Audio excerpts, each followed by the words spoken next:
how did you get inspired to launch this company? You have a background in investment banking and private equity. You graduated from an Ivy League school. Why did you go into this field? You know, those are all the things that, like, you know, you see my LinkedIn profile, you pattern match, and you're like, oh, I know the type. But, you know, those are all sort of like a jacket that you put on, you know? The person that I look at in the mirror every day, I don't think of as any of those things. I'm an immigrant. I came here when I was, you know, 5, 6 years old. Grew up in New York City, so it's great to be back here. And, you know, it's very personal to me because there was a moment in my life where I was food insecure.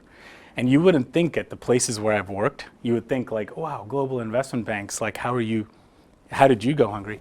You know, early in my career, up to my first year to maybe 2 years, I didn't know where my next meal was coming from. And so the way that I actually made ends meet was, you know, I was always, you know, first person in, the last person out, worked 7 days a week. And when I worked late, I got a $20 allowance on my company corporate account to order food. So I'd order half of it, eat it for dinner, save it for the next day. And so that's really personal to me, right?